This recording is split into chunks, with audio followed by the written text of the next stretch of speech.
चलिए, तो आज अपना रहेगा पार्ट 2, है ना। कल अपन लोगों ने पार्ट 1 में 3 टाइप देख लिए थे।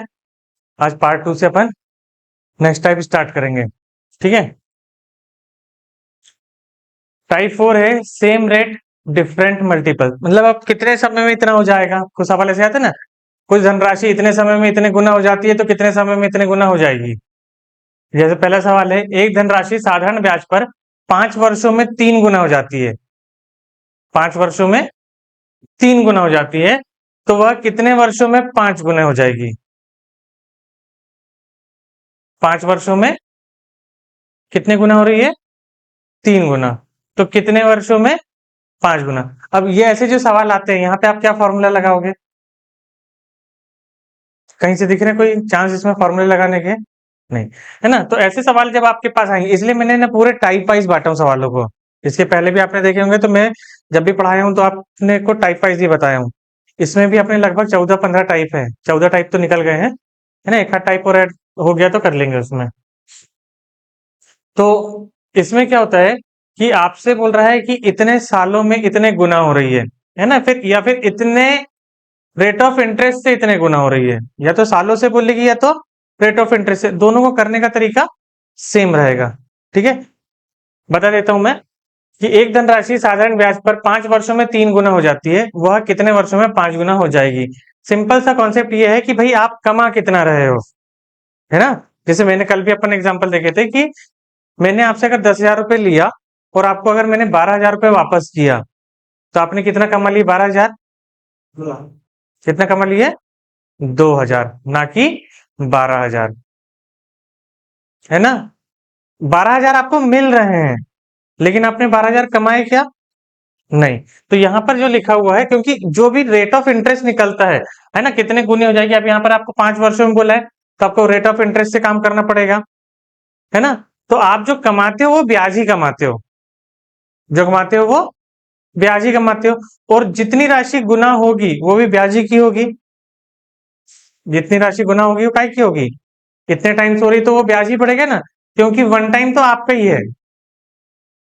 कितना, अगर मान लो आपके पास पैसा 3 गुना हो गया, तो आपने कितना कमा लिए, 2 गुना कमाए। अगर पैसा आपका 10 गुना हो गया तो कितना कमा लिए, 9 गुना। 10 गुना तो नहीं कमाए।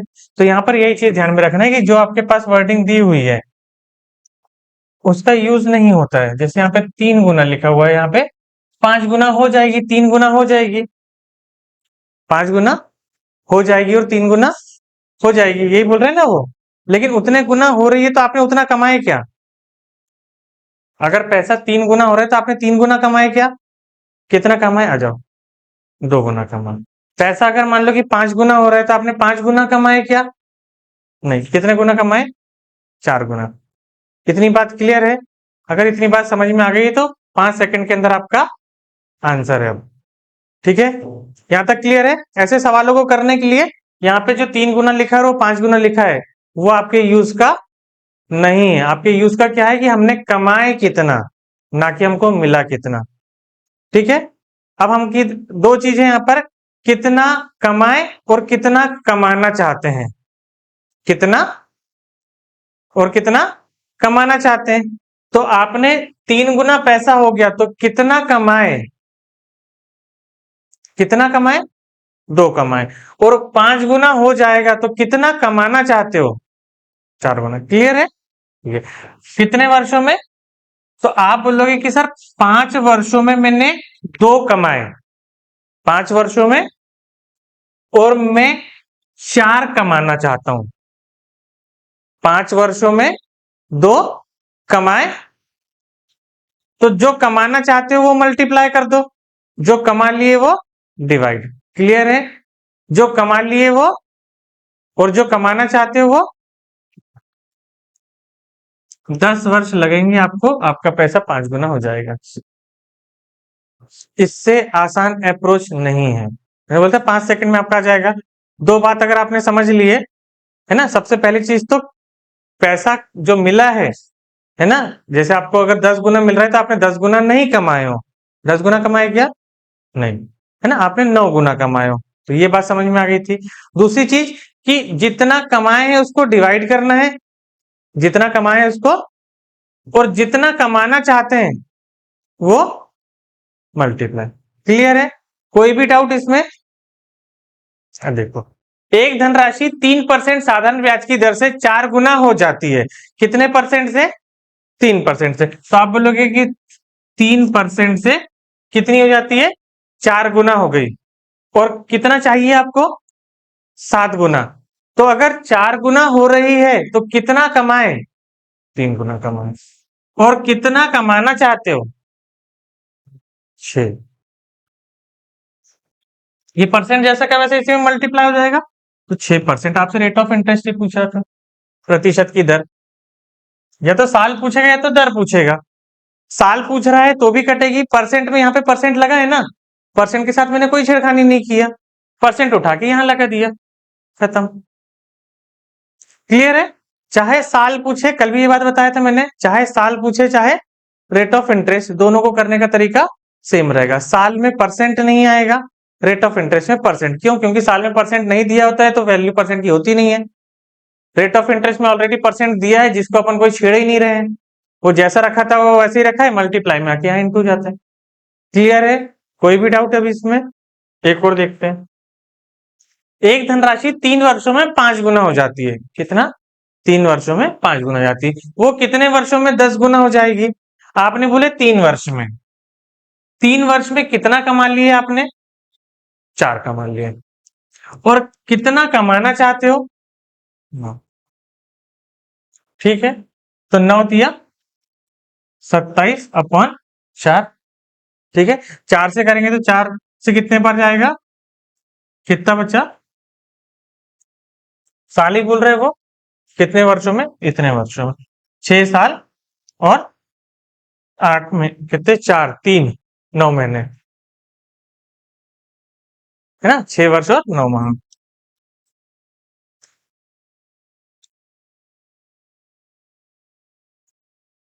ठीक है, इसको कन्वर्ट करने के लिए 3/4 को आप इंटू 12 कर देते तो ये 3 हो जाते, 3 3 9 माह निकल जाता। ठीक है, मुश्किल था, समझ में आ गया है? ऐसे सवाल एग्जाम में आपको हमेशा फंसाते हैं, क्योंकि कोई इन्फॉर्मेशन नहीं है ना इसमें, है क्या? नहीं है। कल भी अपन ने ऐसे सवाल देखे थे, और लेकिन उसका वैरायटी दूसरी थी। एक धनराशि 4.5% प्रति वर्ष की दर से 10 गुनी हो जाती है, किस दर से 3 गुनी हो जाएगी? आपको बोल रहा है 4.5। ठीक है, कितने परसेंट से हो जाती है? कितना हो जाती है? 9 हो जाती है। कितना चाहिए? ठीक है, 4.5 से कितने बार कट जाएगा? 4.5 से 9 2 बार कट जाएगा, और यहां से 2 से 1। किस दर से बोल रहे हैं वो? क्लियर है? सिंपल कॉन्सेप्ट है। एक धनराशि 5 वर्षों में 8 गुनी हो जाती है, कितने समय में 2 गुनी हो जाएगी? सेम है, 5 वर्षों में। कर लोगे? छोड़ दूं आपके लिए? 6.5 प्रति वर्ष की दर से कोई धनराशि 4 गुनी हो जाती है, किस दर से वो 6 गुनी हो जाएगी? बन जाएगा। क्लियर? Type number 5। ठीक है, difference in interest due to change in rate. आपका जो ये ऊपर सिर्फ हेडिंग डली है, उसमें अपने को मतलब नहीं है, मैं आपको सवाल समझा दूंगा, क्योंकि आपको सवाल याद रहेंगे, है ना? टाइप आपको ऐसे याद नहीं रहेंगे, आपको सवाल की वैरायटीज याद रहेगी। वो सिर्फ इसमें हो क्या रहा है उसकी हेडिंग है वो, कि आपका इंटरेस्ट रेट चेंज हो जाता है ना, तो उसके कारण आपका जो रेट ऑफ इंटरेस्ट है वो भी चेंज हो जाता है। तो इसमें सवाल कैसा है?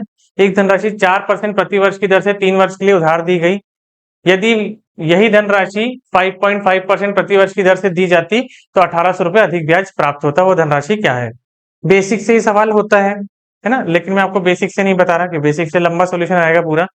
जो डायरेक्ट अप्रोच है, मैं आपको डायरेक्ट अप्रोच बता रहा हूँ, क्योंकि कॉन्सेप्ट बेस्ड है ये भी। एक धनराशि 4% प्रति वर्ष की दर से 3 वर्ष के लिए उधार दी गई, यदि यही धनराशि 5.5% प्रति वर्ष की दर से दी जाती तो 1800 रुपए अधिक ब्याज प्राप्त होता। इक्वेशन बनती प्लस माइनस वाली, घटाते तो यहाँ पर एक इक्वेशन यहाँ बनाते, एक यहाँ बनाते, दोनों से माइनस करते तो 1800 आता। होता नहीं होता ऐसा? आप बोल रहे थे ना कि एक धनराशि जो है आप करते तो आप इस तरीके से देखते उसको कि पी धनराशि को 4% प्रति वर्ष की दर से 3 वर्ष के लिए उधार दिया जाता है। फिर यहाँ पर इसी धनराशि को मतलब पी को ही 5.5% से कितने वर्ष के लिए, उतने ही वर्ष के लिए अपॉन 100 है ना।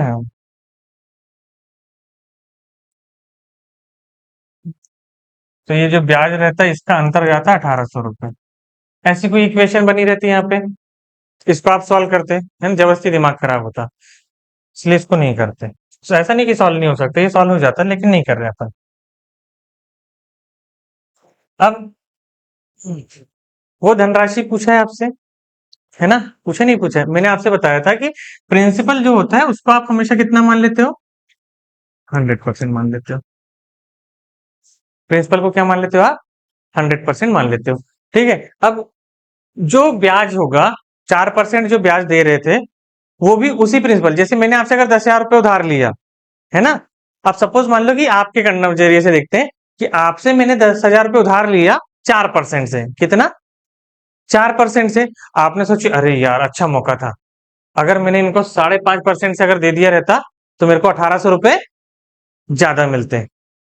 दिमाग में ऐसा हो सकता है ना कि बाद में पछतावा, अरे इनको तो अगर अभी इतनी गरज थी, इनको अगर ज्यादा भी परसेंट बोल देते तो भी ये ले लेते। सोचते नहीं सोचते?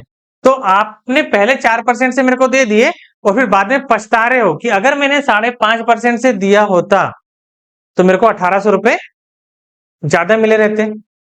मिले रहते नहीं मिले रहते? वो 1,800 रुपये आपको कौन से प्रिंसिपल पे मिले रहते? वही वाला प्रिंसिपल जो आपने पहले 4% में दिए थे। कोई दूसरा प्रिंसिपल आ रहा था क्या? नहीं आ रहा था। मतलब रेट ऑफ इंटरेस्ट 4% की जो वैल्यू 10,000 पे होगी, तो बेस तो आपका वही, प्रिंसिपल वही वाला है, तो 5.5 के लिए भी बेस वही रहेगा। अगर बेस सेम है तो मैं डायरेक्ट इसका अंतर ही ले लेता ना, डायरेक्ट इसका अंतर ले लेता कि भाई अगर मैंने 1.5% ज्यादा दिया रहता, 1.5% ज्यादा दिया रहता तो मेरे को 1,800 रुपये ज्यादा मिलते। तो ये 1,800 की वैल्यू कितने सालों के लिए, 3 साल के लिए। तो 1 साल के लिए 1.5 है, तो 3 साल के लिए कितना हो जाता, 1 साल के लिए 1.5 है तो 3 साल के 4.5 होता ना, 15 दिए 45, 4.5 होता नहीं होता। तो ये जो 1,800 की वैल्यू आ गई, ये आ गई 4.5, क्योंकि 1 साल का 1.5% बढ़ रहा है तो 3 साल का कितना बढ़ेगा, 4.5%। तो ये 1,800 बराबर कितना परसेंट हो गया, 4.5। और आपसे पूछ क्या रहा है, वो धनराशि कितनी थी, मतलब प्रिंसिपल के बारे में। तो प्रिंसिपल कितना था अपना, 100। तो मैं यहां पर लिख देता इंटू 100। ठीक है, 4.5 से अगर मैं 9 में जाऊंगा तो 2 बार में जाएगा, और 9 को 18 में जाऊंगा तो और 2 बार में, मतलब 4.5 से ये 18 4 बार नहीं कट जाएगा। 4.5 से 18 कितने बार कटेगा, 4 बार में कट गया, और 4 के बाद में 4 जीरो लगा दिए।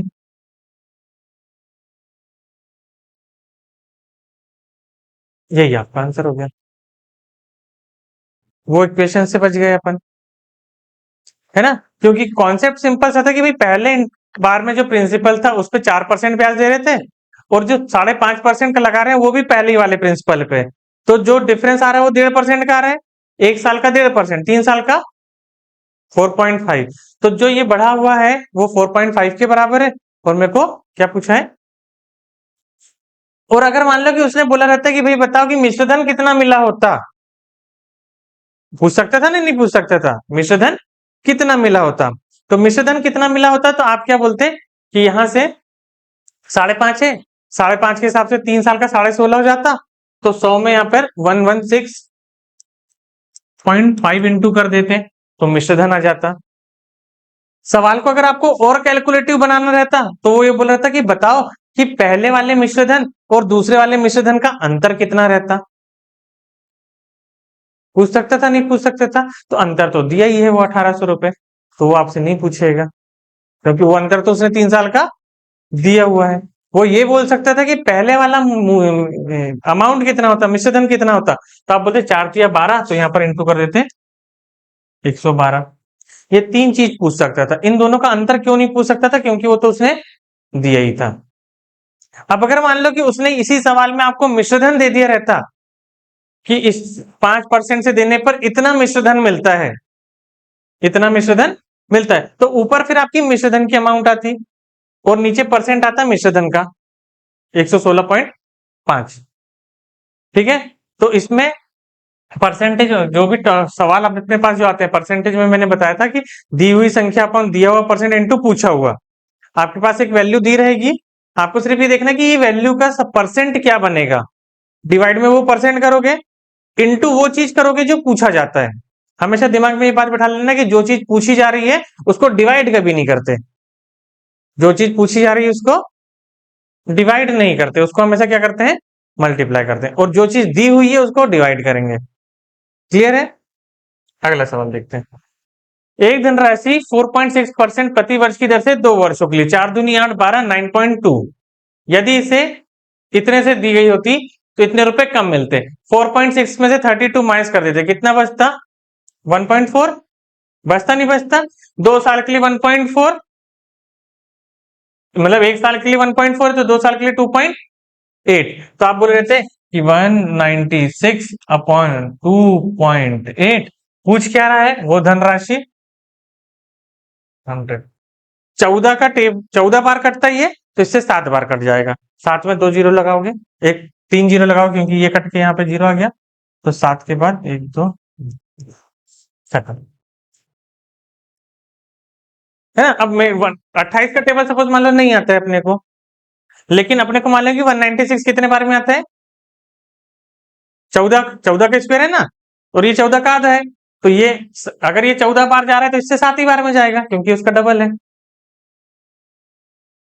क्लियर? एक धनराशि एक निश्चित ब्याज दर पर 2.5 वर्षों के लिए उधार दी जाती है। ठीक है, 2.5 वर्ष। यदि ब्याज की दर 2.5 अधिक होती, 2.5 अधिक होती तो 450 रुपए अधिक मिलते हैं। अब 2.5 वर्ष के लिए है नहीं है, तो 2.5 450 अपॉन 2.5 वर्ष के लिए, तो मतलब 5/2 कितना है? रेट ऑफ इंटरेस्ट कितनी अधिक होती? 2.5 को क्या बोलते हैं?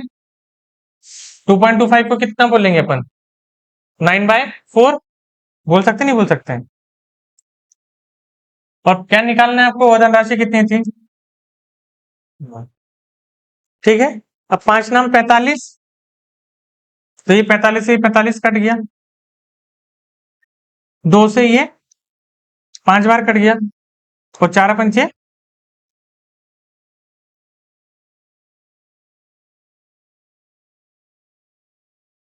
ठीक है। हो सकता था आप यहाँ पे इंटू करते तो आपको प्रॉब्लम जा रही थी डेसिमल में ना, इसीलिए स्टार्टिंग में जब अपने क्लास किए थे बेसिक की, तो मैंने आपको बोला था कि आपको नंबर्स में, डेसिमल में, फ्रैक्शन में और रूट्स में जोड़ना घटाना गुना भाग आराम से आना चाहिए। कैलकुलेशन वहीं से आसान है, तो जो चीज आपको डेसिमल में टफ लग रही है उसको आप फ्रैक्शन में कर लो, जो चीज आपको फ्रैक्शन में टफ लग रही है उसको डेसिमल में कर लो, है ना। क्योंकि नंबरों में तो कैलकुलेशन बचपन से करते आ रहे हैं, तो उसमें दिक्कत नहीं जाती है, जाएगी तो सिर्फ टेबल्स में जाती है, बाकी जो अप्रोच है उसमें दिक्कत नहीं आती। यहाँ पे अप्रोच लग जाती है भाई सर इसका इसमें इंटू करेंगे तो कितना आएगा, फिर वो डेसिमल में बड़ी संख्या मिलेगी, काटेंगे कैसे? फ्रैक्शन में कर लो। अगला, मैंने कुछ राशि 3 वर्षों के लिए ब्याज पर निवेश की। ठीक है, यदि ब्याज की दर 3.1% कम होती, 3 तो 3 थी 9, 99.3 हो गया, तो मुझे इतने कम मिलते। ठीक है, 232.5 अपॉन 9.3 इंटू 100, वो राशि पूछ रहा है वो, मतलब प्रिंसिपल। इससे तो ये खत्म कर दिया मैंने। ठीक है क्या? हाँ हाँ, पॉइंट क्या? पॉइंट से पॉइंट, एक डेसिमल के बाद एक ही नंबर तो कट जाएगा वो। कटता भी क्यों? आप ऊपर 10 से गुणा, नीचे 10 से गुणा करोगे, बराबर जाएगा वो। ठीक है, हाँ। अब इसको काटना है। अब 93 प्राइम नंबर है, नहीं है क्या? 93 प्राइम नंबर है ना। अब 93 का टेबल आता है क्या? नहीं। अब आपने देखे कि अगर यहां पर जो है ये लगभग 2300 के पास है ना, तो लिख के बता रहा हूं मैं, लेकिन वो दिख रहा है ना कि 2300 के पास का है करके, तो ये नंबर लगभग 2300 के पास का है ना। ऊपर अगर 930 होता, 2300 को थोड़ी देर के लिए छोड़ते हैं, ऊपर अगर 930 होता कितने बार कटता, ठीक है। ऊपर अगर 1860 होता कितने बार कटता,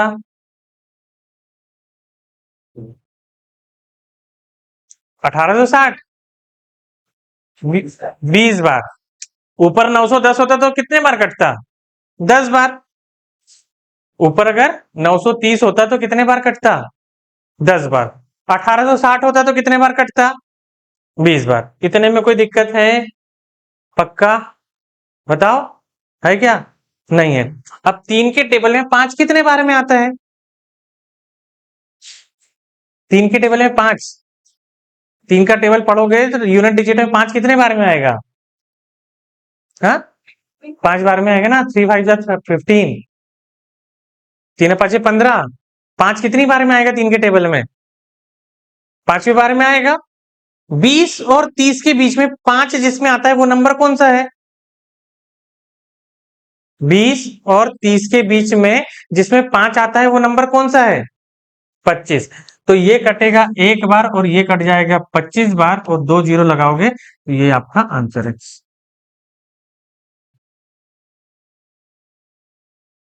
प्राइम नंबर के लिए ब्रह्मास्त्र मेथड है ये, कभी फेल नहीं होती है ना।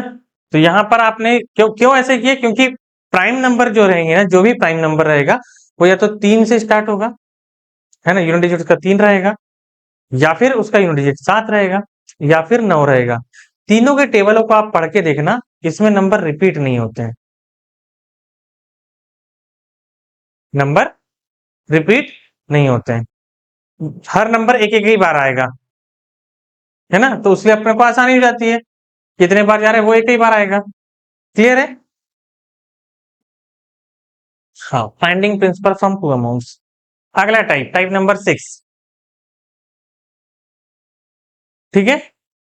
एक धनराशि साधारण ब्याज पर 3 वर्षों में 500 रुपए और 5 वर्षों में 700 रुपए हो जाती है, मूलधन क्या होगा। पहले सवाल में करके बता देता हूं, अगले सवाल अपन डायरेक्ट ओरल कर लेंगे। आपको मालूम है कि भाई मेरा कोई यहाँ पे प्रिंसिपल रहा होता है ना 3 वर्ष में, तो 3 साल के बाद कितना हो जा रहा है वो, 500 हो जा रहा है, और 5 वर्ष के बाद कितना हो जा रहा है, 700। तो 500 से 700 मतलब 5 वर्ष, मतलब यहां से 5 साल,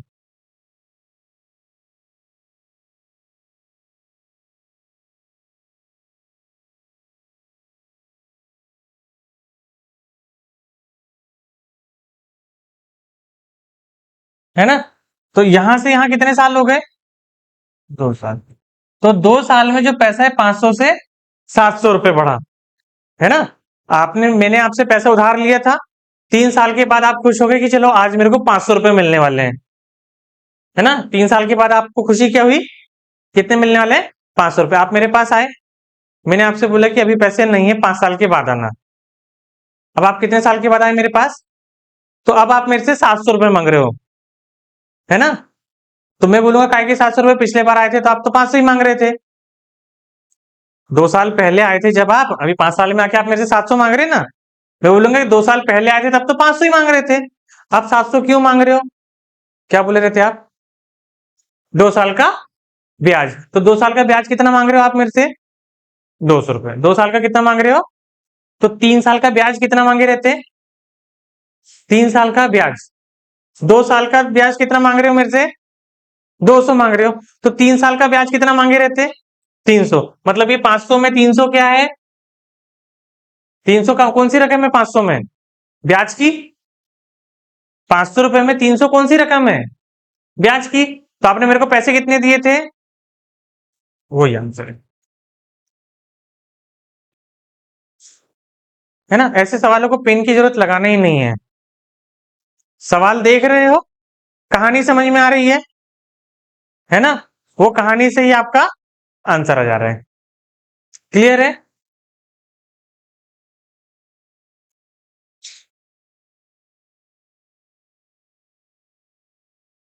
एक धनराशि साधारण ब्याज पर 2 वर्ष में 900 रुपए, 4 वर्ष में 1200, 2 साल के बाद आप आ रहे थे तो 900 मांग रहे थे, और 4 साल के बाद आ रहे तो 1200 मांग रहे हो। कितने ज्यादा मांग रहे हो?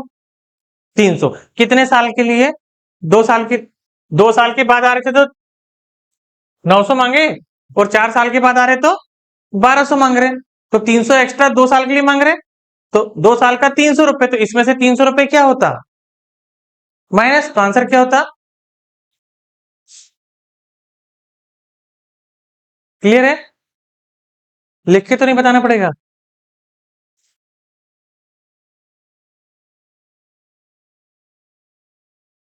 एक मूलधन 2.5 वर्षों में 600, 5.5 वर्षों में 900 हो जाता है। 3 साल है, 2.5 से 5.5, 2.5 से 5.5 कितना? 3 साल है ना। 2.5 से 3.5, 4.5, 5.5, 3 साल हो गया। 3 साल में कितने रुपए बढ़ गए? 300। आप 600 मांगने आए थे ना मेरे से, अब 5.5 साल के बाद 900 मांगने आ रहे हो, कितने रुपए ज्यादा मांग रहे हो? 300 रुपए। कितने साल के लिए? 3 साल के लिए। तो यहां पर ढाई ढाई साल है, 3 साल के लिए कितना मांग रहे हो? 300। तो 2.5 साल के लिए कितना मांगोगे? 250। इसमें से 250 कम कर दोगे, 450। ठीक है।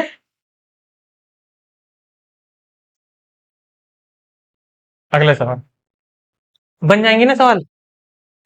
फास्ट तो नहीं हो रहा ज्यादा? समझ में आ रहा है ना? एक धनराशि किसी निश्चित दर पर 2 वर्षों में 500 से बढ़कर 680 हो जाती है। यदि ब्याज की दर 2% बढ़ा दिया जाए तो नई धनराशि क्या होगी? है ना? तो आपको ब्याज की दर पता है क्या? नहीं पता। तो इसमें आप पहले ब्याज की दर निकाल ले होते। अगर बेसिक से करते तो पहले क्या करते? रेट ऑफ इंटरेस्ट निकालते ना, फिर रेट ऑफ इंटरेस्ट में 2% क्या करते? बढ़ा देते, और फिर नया अमाउंट निकाल लेते हैं, इंटरेस्ट निकाले रहते। होता नहीं होता? लेकिन मुझे ये बताओ कि ब्याज जो है 500 से बढ़कर, जो जो भी आपका ब्याज लग रहा था वो वही प्रिंसिपल पे लग रहा था ना, कि दूसरे प्रिंसिपल पे लग रहा था? उसी प्रिंसिपल पे लग रहा था। तो क्या बोल रहा है? एक धनराशि किसी निश्चित दर पर 2 वर्षों में 500 से बढ़कर 680 हो गई। 500 से बढ़कर पहले कितनी थी? 500। मतलब पहले आपको 2 वर्षों में एक धनराशि पहले आपकी 500 हुई, 500 से बढ़कर 680 हो गई। कितना रुपए बढ़ गया? 180। ये 180 क्यों बढ़ा? क्योंकि आपने 2% रेट, तो 2% 1 साल का बढ़ाया क्या आपने, कि 2 साल का बढ़ाए? 1 साल का। रेट ऑफ इंटरेस्ट हमेशा एनुअल रहेगा। अगर वो बोल रहे कि 2% रेट बढ़ गए, इसका मतलब हर साल के 2% बढ़ रहे हैं।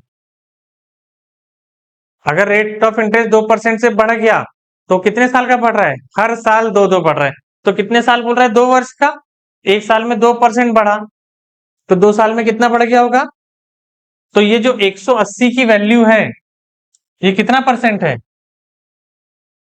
ये 2 साल का, 2 साल में बढ़ा ना ये, तो ये 180 कितना होगा? 2 दूनी 4, क्योंकि 1 साल का रेट ऑफ इंटरेस्ट 2%, तो 2 साल का कितना होगा?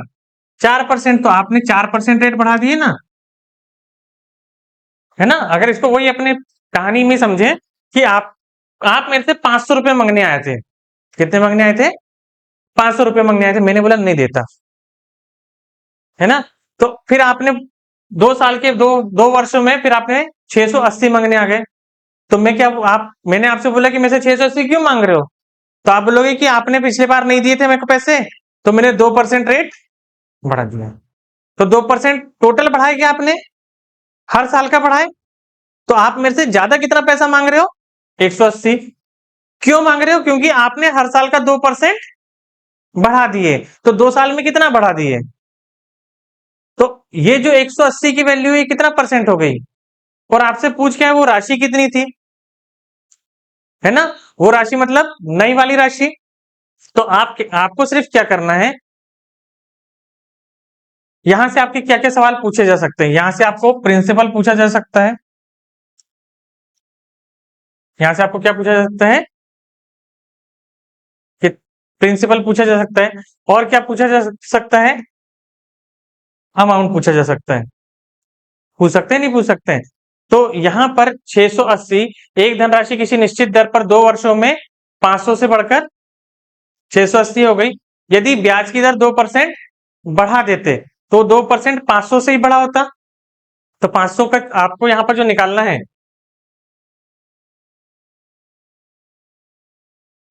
500 का कितना परसेंट?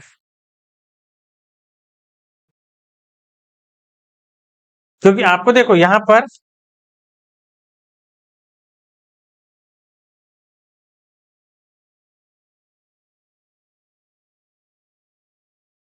आपसे उसने सबसे पहले पूछा है कि वह राशि, तो नई राशि कितनी होगी, है ना? नई राशि किस में आएगी आपकी? आप सबसे पहले आप क्या निकालोगे उसमें? प्रिंसिपल अमाउंट निकालोगे। प्रिंसिपल निकालोगे नहीं निकालोगे? प्रिंसिपल कैसे निकालोगे? इंटू 100 करके, इंटू 100 करके प्रिंसिपल निकलेगा ना। 180 अपॉन 4 इंटू 100 कितना आया? 4,500। तो आपका पी आ गया कितना? 4,500। अब आपको बोल रहे कि वो राशि कितनी हो जाएगी, तो इसमें आपको क्या करना पड़ेगा? 680 ऐड करना पड़ेगा। ठीक है, क्योंकि अपने को रेट ऑफ इंटरेस्ट नहीं पता था ना, तो प्रिंसिपल निकाल के आप क्या कर देते सीधे? नई राशि पूछ रहे हैं तो नई राशि आपकी 680 उसमें ऐड होके आ जाएगी। तो कितना हो जाएगा?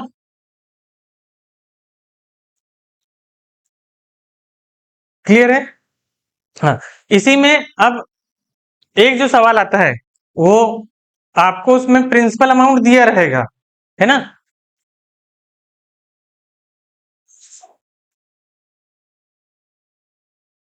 अब जैसे ये सवाल, 600 की राशि किसी निश्चित दर पर 3 वर्षों में 708 हो जाती है।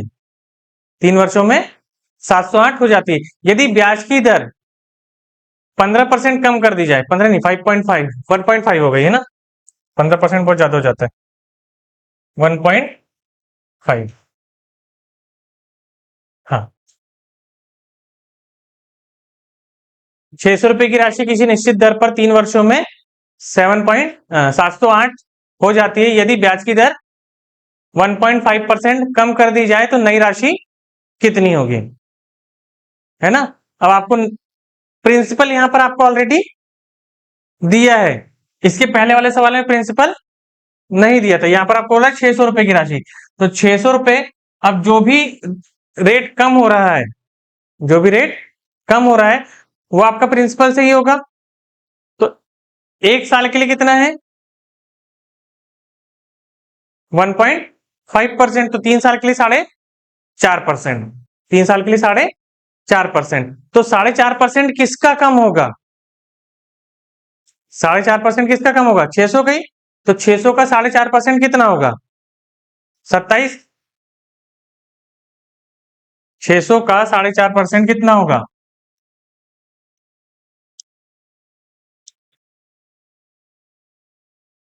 100 का 4.5% 4.5 ही होता है। तो 4.5 इंटू 6 ही तो करना था अपने को। तो 4.5 का डबल 9, और 9 दिया 27। मतलब इसमें से 27 रुपए क्या होते? कम मिले रहते ना आपको। इतने पैसे आपको मिल रहे हैं 708, उसमें से 27 रुपए क्या होते? तो इसमें से 27 माइनस कर दोगे तो कितना जाएगा? 85। हाँ, 81। 681। ठीक है। तो सवाल में अगर आपको प्रिंसिपल दिया है तो प्रिंसिपल से लेके करना है, और अगर प्रिंसिपल नहीं दिया तो प्रिंसिपल निकाल के ये जो आपकी नई अमाउंट रहती है तो उससे अमाउंट निकल जाता। या तो आपसे प्रिंसिपल पूछेगा या तो अमाउंट पूछेगा। तो यहाँ पर नई अमाउंट पूछ रहा था, तो प्रिंसिपल आपको ऑलरेडी यहाँ पे अमाउंट भी दी हुई है, प्रिंसिपल भी दिया, दोनों दिया हुआ है, लेकिन उसने नई अमाउंट पूछा है। तो नई अमाउंट 70, अगर रेट ऑफ इंटरेस्ट कम हो रहा है तो ऑब्वियस सी बात है नई अमाउंट जो निकलेगी वो 600 से बड़ी लेकिन 708 से कम होगी। अपन ऐसा भी सोच सकते हैं ना उसमें ऑप्शन देख के कि अगर कोई 708 से ज्यादा है तो वो आपको टिक लगानी नहीं है, और जो 600 से कम है उसमें भी टिक नहीं लगाना है। अगला सवाल, ₹1200 की धनराशि किसी निश्चित दर पर 2 वर्षों में 1600 हो जाती है यदि ब्याज की दर 3% बढ़ा दी जाए।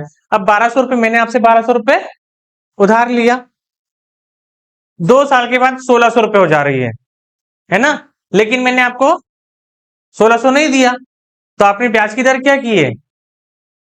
कितने साल के लिए? तो टोटल कितनी बढ़ गई? 6% बढ़ गई। वो 6% आप मुझसे किस पैसे पे लोगे? तो 1200 पे लोगे। तो 1200 का 6% 72। तो आप 1600 मांगने आए थे, तो आप मेरे से कितना मांगोगे? 1672। ओरल हो गया सवाल। हो रहा नहीं हो रहा है? एक बार अगर आपको स्टोरी समझ में आ गई तो सवाल में आपको पेन नहीं लग रहा। आप देखो, आप पूरे कैलकुलेशन आपके माइंड में हो रहे हैं। पेन की जरूरत पड़ रही है क्या?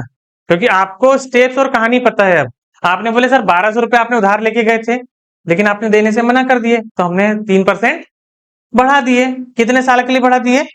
2 साल के लिए बढ़ा दिए। तो पहले हमें आपसे ₹1600 लेना था, लेकिन आपने पैसे नहीं दिए, तो मैंने 3% बढ़ा के 6% 2 साल का कर दिए। तो 1200 का 6% और दो, तो 1272 और तो 1600 तो दो ही दो। तो ये आपकी नई अमाउंट निकल गई। नई अमाउंट ही पूछा है ना वो। क्लियर?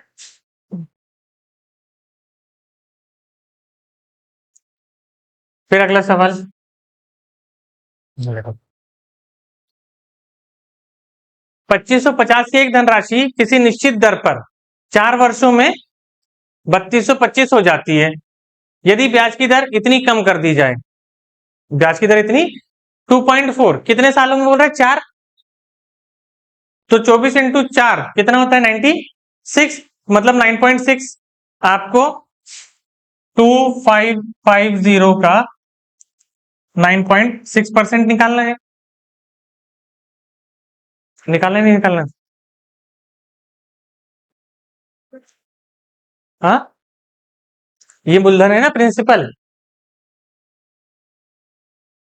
अच्छा 25, सॉरी 25 है ना, 25 ना, 2550 का 9.6%। अगर मेरे को देखो, अब इसका दिक्कत जाएगी ना काटने में, देख लो एक बार। अगर मुझे यहां से 10% निकालना होता तो आप बोलते 255, 25 क्यों आ रहा है? 255, ये 10% है ना? तो इसमें से अगर आप 255 माइनस कर दोगे तो उसके नियर बाय जो भी ऑप्शन रहता है आप वो क्लिक टिक लगा देते। एग्जैक्ट अगर निकालना है तो आप इसी का 0.4 निकालना है आपको। इसी का कितना निकालना है? 0.4। तो इसका 0.5 कितना होता?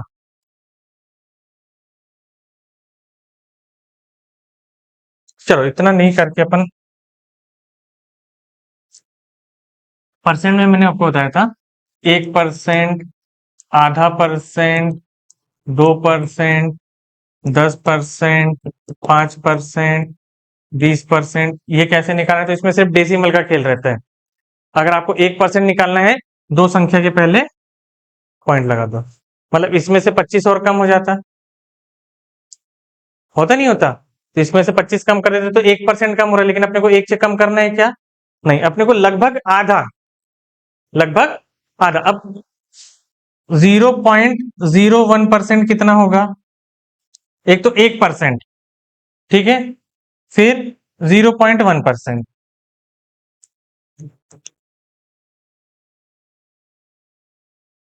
होगा नहीं होगा? तो ये निकालने के लिए एक संख्या के पहले और पॉइंट लगा देते, मतलब 2.55। तो आपको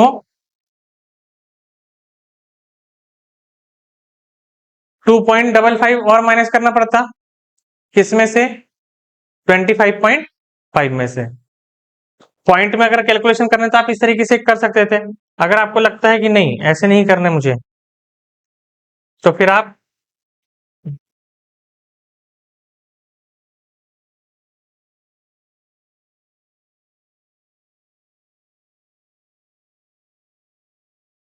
2550 इंटू 9.6 अपॉन 100, इसको हटा के ये कर देते।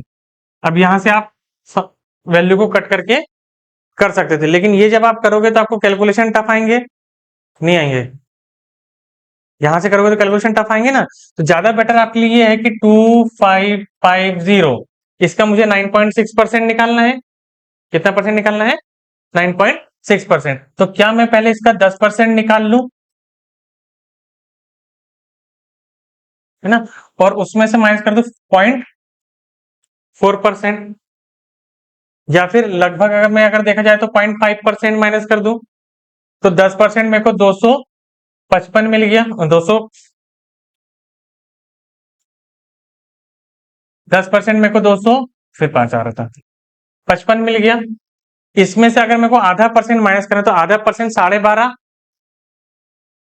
25 का आधा कितना होता है? 12.5, मतलब 12.5, और इसका आधा 0.5, मतलब कि 12.75।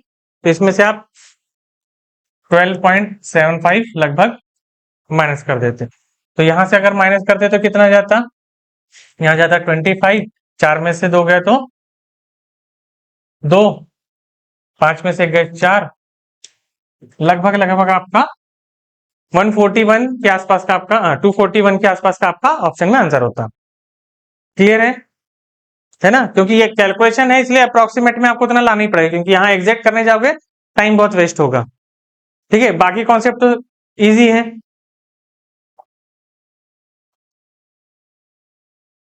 अगला सवाल, rate and time numerically equal.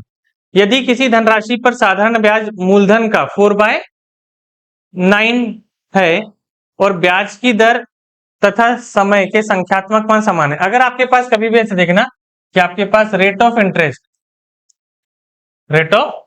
Interest और टाइम, है ना, रेट और टाइम अगर ये इक्वल है, रेट और टाइम कैसे है? इक्वल है, तो इसका जो आंसर होगा √4/9 इंटू 10, यही इसका आंसर होगा, है ना। इक्वेशन बनती है इसकी, लेकिन इक्वेशन बनने के बाद जो फाइनल सॉल्यूशन आता है वो यही रहेगा। ठीक है, सॉल्व करके बताने के इसको फॉर्मूले से, बता, फॉर्मूले से एक सवाल बता देता हूं ताकि आपको याद हो जाए कि क्या करना है करके। देखो, आपके पास फ्रैक्शन दिया हुआ है 4/9, इस 9 का मतलब होता है P और इसका मतलब होता है SI। ठीक है, तो अपना फॉर्मूला क्या होता है? SI बराबर P into R into T upon 100, upon 100। अब R की वैल्यू क्या है? यहां पर क्या बोल रहा है? ब्याज की दर तथा समय का संख्यात्मक समान, और आपको ब्याज की दर ही पूछ रहा है ना। तो आपके पास आपने बोले कि SI सर 4 है, P अपने पास 9 है, इनटू रेट ऑफ इंटरेस्ट पूछा है ना, तो रेट ऑफ इंटरेस्ट R है, और टाइम जो है वो भी R के बराबर ही तो है कि नहीं है? तो यहां पर अपॉन 100। ठीक है, इसको मैं इधर डिवाइड में आ जाएगा, यहां से अगर मैं देखूं तो ये 4 है, तो 4, ये 9 अपॉन में आ गया। ठीक है, अब ये 100 डिवाइड में तो ऊपर जाके क्या हो जाएगा? इंटू हो जाएगा, इक्वल्स टू आर का आर में इंटू करोगे तो स्क्वायर उधर जाके क्या हो जाएगा?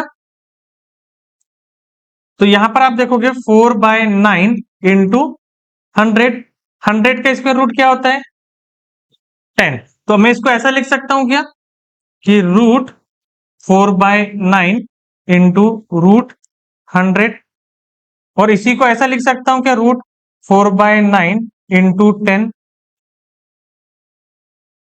तो मैं आपसे बोल रहा कि ये इतनी कहानी करने की जगह आप ये ध्यान में रखना कि जब कभी आपके पास रेट ऑफ टाइम सेम है, रेट ऑफ टाइम सेम है, तो इसको रूट में डाल के इंटू 10 कर दो, क्योंकि फाइनल आंसर तो आपका वही आ रहा है ना, रूट में डाल के इंटू 10 कर देना है। क्लियर है? बन जाएगा। देखो, अब यहां पर आ गया कितना, इतने गुना है बोल रहे हैं, 0.36। 0.36 को क्या बोलते हैं? 36/100 बोलते नहीं बोलते? तो इसी का मैं कर देता हूं रूट और इंटू 10 बन जाएगा। हो गया ना आसान?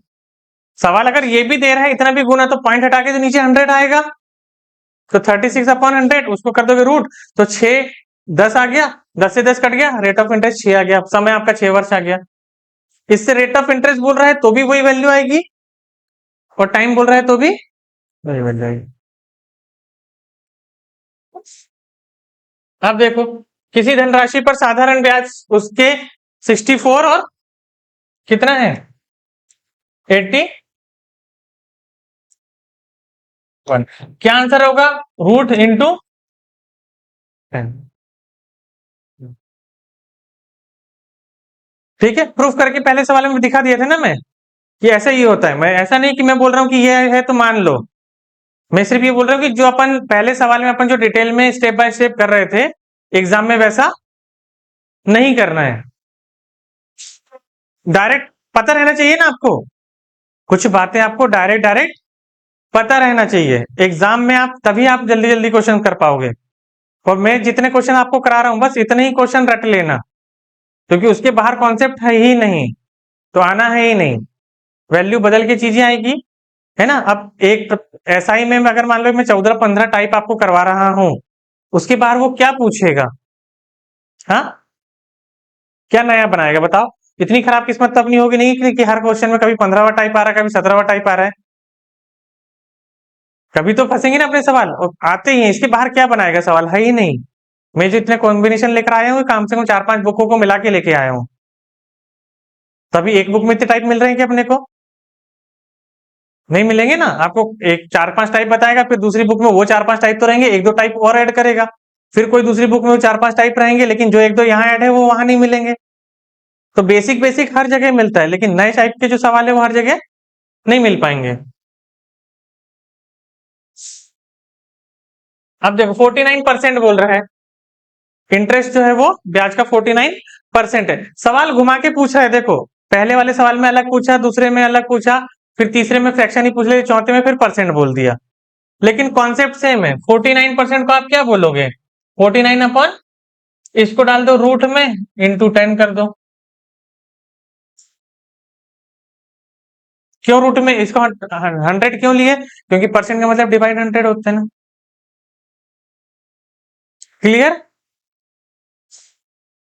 एक और देख लो, different rates for different period. Different rates for different period. अब क्या बोल रहे हैं? किसी मूलधन पर पहले 2 वर्षों के लिए 3%, अगले 3 वर्षों के लिए 5%, अगले 2 वर्षों के लिए 6% वार्षिक ब्याज दर है। 7 वर्ष के अंत में कुल ब्याज 660 रुपए है, तो मूलधन क्या होगा? है ना। एक छोटी सी स्टोरी बता देता हूं ताकि कॉन्सेप्ट आपको याद हो जाए, उसके बाद कर लेना। मैं आपसे पैसे मांगने के लिए आया, मैंने आपको बोला कि एक काम करो मेरे को पैसे दे दो। अब जब मैं आपसे पैसे मांगने आऊंगा तो मैं अगर बोलूंगा कि मेरे को 10 साल के लिए पैसे चाहिए, दोगे क्या? लेकिन लोगों की उधारी तो 10-10 साल चल जाती है, चलती नहीं चलती?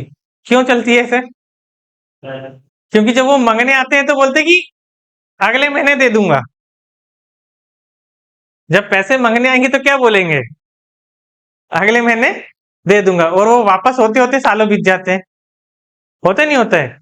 हाँ, तो ये कॉन्सेप्ट इसी तरीके से समझ लेना कि मैं आपसे पैसे मांगने के लिए आया, मैंने आपको बोला कि मेरे को पैसे दे दो, अगले साल वापस कर दूंगा। अभी कितने पैसे दिए वो नहीं मालूम है, ठीक है।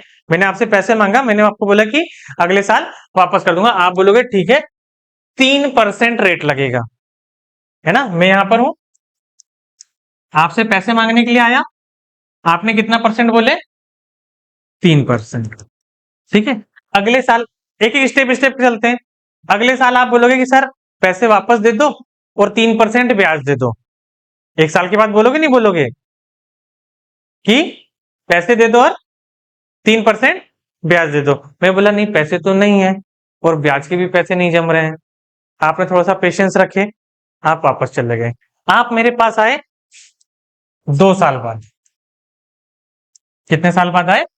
2 साल बाद आए, और आपने बोले कि सर पिछले साल में आई थी तो 3% ब्याज था, है ना। तो अब 2 साल हो गए तो ब्याज कितना हो गया, अभी 2 साल का तो वही है ना, इतने में ही आए ना आप। तो 6% ब्याज हो गया और जो पैसा लिए थे वो वापस कर दो। तो 2 साल तक आपके पास पेशेंस था, तो आपने बोले सर 3% के हिसाब से 2 साल का 6% ब्याज हो गया और जो मुझसे जो ओरिजिनल पैसा लेके गए थे वो वापस कर दो। मैं बोला नहीं अभी तो पैसे नहीं है और ब्याज के भी पैसे नहीं दे सकता। अब आपका दिमाग खराब हो गया, तो आप अब मार तो सकते नहीं ना, पैसे डूब जाएंगे। तो आपने बोले ठीक है, पैसे नहीं दे रहे ना, अब मैं ब्याज की जो दर है वो 5% कर देता हूं। कितना कर देता हूं, 5%। फिर आप आए मेरे पास, अब है ना, अब चौथे साल आओगे, 5वें साल आओगे, 5वें साल आओगे, अगले 3 वर्ष के लिए बोल रहे हैं ना। तो 2 साल हो गए, तीसरे साल आए, पैसे मांगने, दिया कि मैंने नहीं दिया। फिर उसके बाद आए, दिया क्या नहीं दिया। फिर उसके बाद आए, दिया क्या नहीं दिया। तो अगले 3 साल तक मैंने आपको पैसे नहीं दिया। तो यहां पर अगले 3 वर्ष और हो गए, मतलब टोटल कितने हो गए, मतलब यहां से यहां तक 3 वर्ष लिख दूं मैं।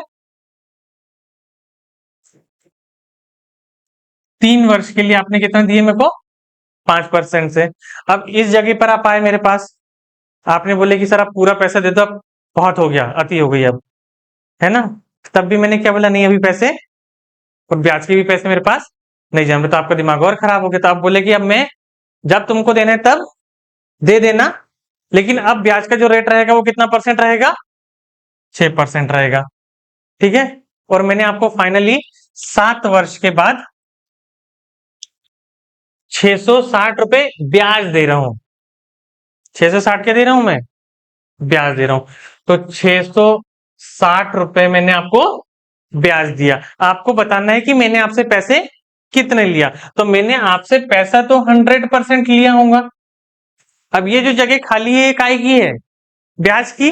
तो अब आप मुझे हिसाब लगा के बताओ कि आप मुझसे कितना ब्याज लोगे। तो आप बोलोगे सर ये 2 साल का 3% के हिसाब से 6% ये हो गया, तो यहां का तो पहले 6% दो, फिर ये 3 5 के हिसाब से ये 15% ये ब्याज दो, और फिर ये 2 वर्ष बच रहे हैं यहाँ पे, क्योंकि यहां तक 5 वर्ष हो रहे थे।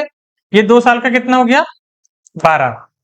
तो टोटल कितना ब्याज मांग रहे हो आप मेरे से, 33%। तो आपने बोले सर 33% ब्याज था, तो ये एक बार कट गया, ये 2 बार, तो 2 के बाद में 3 जीरो लगा दिया आपने। तो मैंने आपसे पैसे कितने उधार लेके गया था, ठीक है। अगर बोले रहते कि कितना पैसा वापस किया, कितना पैसा वापस किया, तो ये 2000 में 660 रुपए ऐड कर देते, ठीक है। या फिर यहां पर आप अगर 133 भी इंटू करते तो भी आंसर वही आता, इंटू अगर 133 भी करते तो भी आंसर हो जाता। क्लियर है, कोई डाउट अभी, स्टोरी समझ में आ गई। अगला सवाल देखें।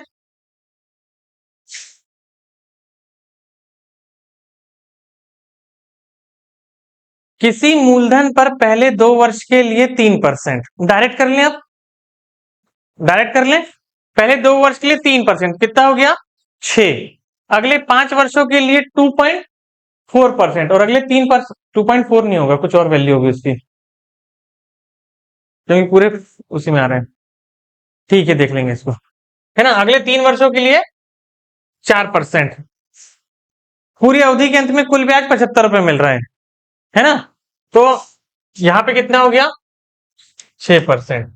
अगर इसको 4%, 2 वर्षों के लिए 3%, 3 वर्षों के लिए 4, 12 करके देखते हैं इसको, अगर 2 को हटा भी दे तो। और फिर कितना है, और अगले 3 वर्षों के लिए 12, तो 12 दूनी 24 और 36, तो ये दो नहीं है, 4% कर लो इसको ना, क्योंकि संख्या कटेगी नहीं तो फिर 75/30, ठीक है। और ये ब्याज ही मिल रहा है, मूलधन इंटू, इससे ये कट गया, 3 से ये 200। अच्छा, तो ये वाली जो वैल्यू है ना, 4% करना, वो टाइपिंग में 2.4 आ गया होगा उसमें, जब वो उसको ट्रांसलेट करते हैं तो गड़बड़ हो जाती होगी, है ना। इसको भी फोर कर देना, ठीक है। कॉन्सेप्ट तो समझ में आ गया ना। ये क्योंकि सवाल मैं आप लोग के सामने पहली बार कर रहा हूं, ना इसके पहले मैंने इस सवालों को पढ़ता हूँ, बस क्वेश्चंस उठाता हूँ प्रीवियस ईयर में से और आपके सामने ला देता हूँ। मैं पढ़ता भी यहाँ पे हूँ पहली बार। सेठ करोड़ी करोड़ी लाल ने एक किसान को पहले 4 वर्षों के लिए 2%, अगले 5 वर्षों के लिए 3.4, फिर से वही परसेंटेज की दिक्कत आ गई, शेष अवधि के लिए 6% प्रतिवर्ष की दर से उधार दी। 16 वर्षों के बाद 13,400 का ब्याज प्राप्त हुआ, उसे कितनी राशि उधार दी? सेम है, बन जाएगा।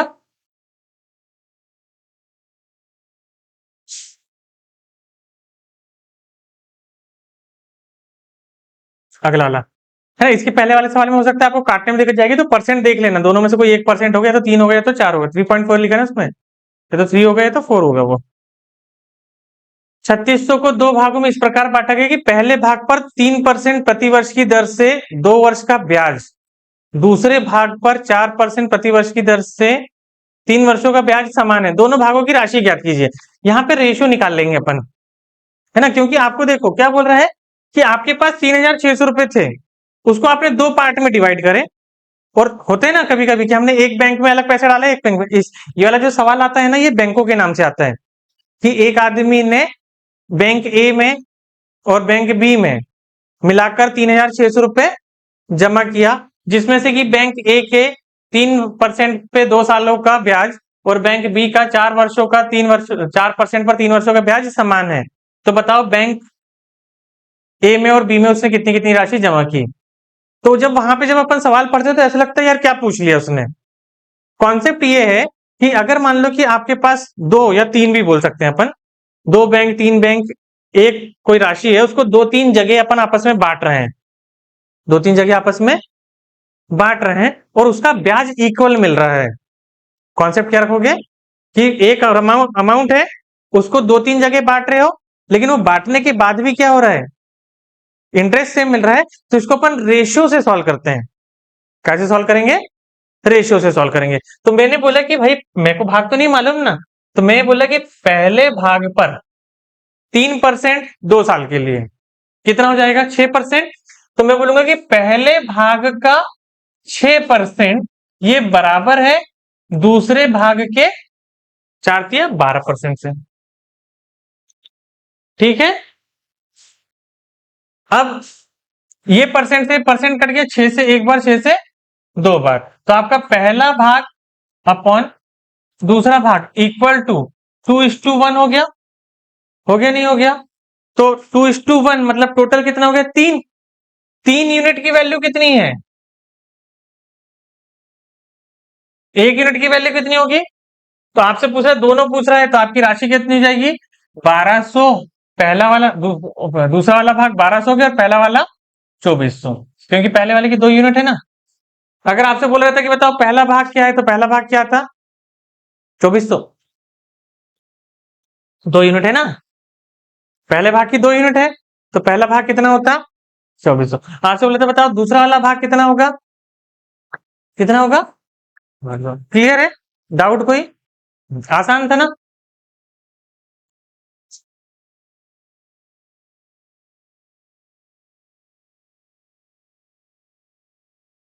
8,200 को दो भागों में इस प्रकार बांटा गया कि पहले 10 40 ही हो गया और 42 ही हो गया, मतलब 20 21, 20 और 21 41 होता है। 82 कितना है? 41। क्या पूछ रहा है वो? पहले भाग की राशि। जो दूसरा होगा वो पहला बनता है, तो यहाँ पे सचिन 42 मतलब 21 है ना, सचिन 42 मतलब कट के 21 बना था ना, तो 21 दूनी 42 मतलब 4,200। ये दो बार कट जाता ना। देखो कितना टाइम लगा करने में। अब जब आप इसकी दो तीन बार प्रैक्टिस करोगे तो आपको मालूम है कि जो पहला अमाउंट है ये दूसरा बनता है और जो दूसरा अमाउंट है वो पहला बनता है। इतना तो ऑब्जर्वेशन रखना पड़ेगा ना सवालों को करते समय। नहीं रखेंगे तो आपको लिखना भी नहीं पड़ रहा है, आपने डायरेक्ट यहीं से परसेंट देख लिए, इंटू करें, एक एक बार कट रहा है, हाफ कर दिए, रेशियो माइंड में ही कैलकुलेट हो गया, 41 आ रहा है, इतना लिख के आपका आंसर आ गया है।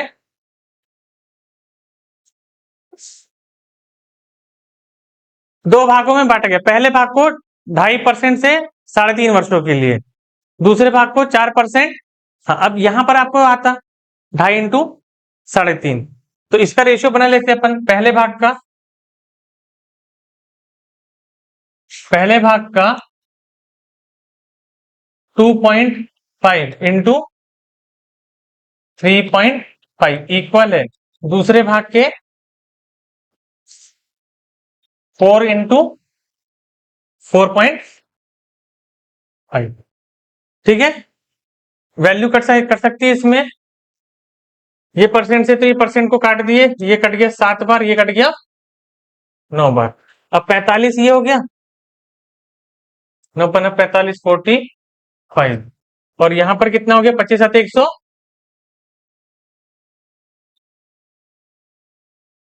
17.5।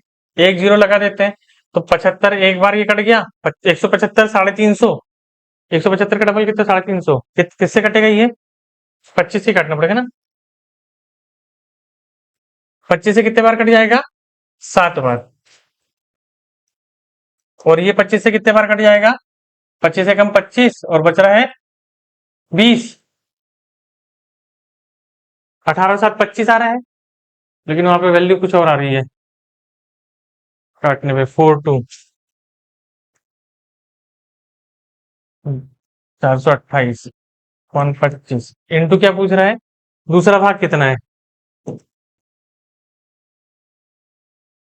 इंटू 18। नहीं, दूसरा तो 7 आएगा ना।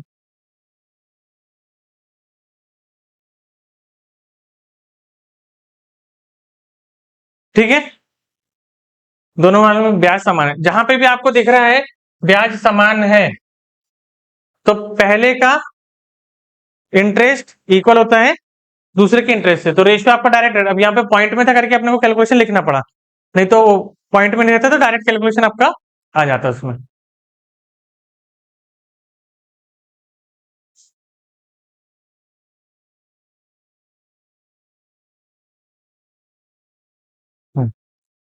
अब देखो, 6,000 रुपए की राशि का एक भाग 4% प्रतिवर्ष की दर से और शेष भाग 7% प्रतिवर्ष की दर से उधार दिया गया।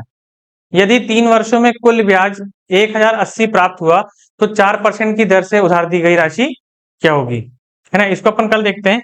कितने टाइप हो गए अपने, 10 टाइप हो गए ना, 10 टाइप हो गए। ये कल खत्म कर देंगे, फिर कल तीसरे पार्ट में अपन पूरा कंप्लीट कर देंगे।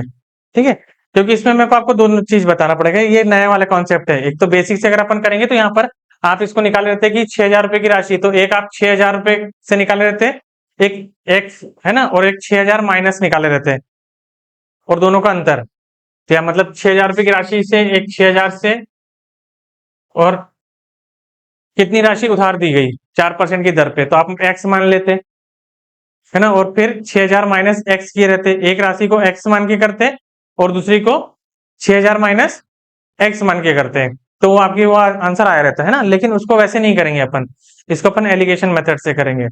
एलिगेशन मेथड से सिर्फ परसेंट निकालने का रहता है। जैसे 1,080 है, तो 1,080 60,000 का कितना परसेंट है, तो वो आपका एवरेज परसेंट आ जाता है ना। कल एक और स्टोरी से उसको मैं कॉन्सेप्ट समझा दूंगा, तो आपका सवाल बन जाएगा। ठीक है, चलिए।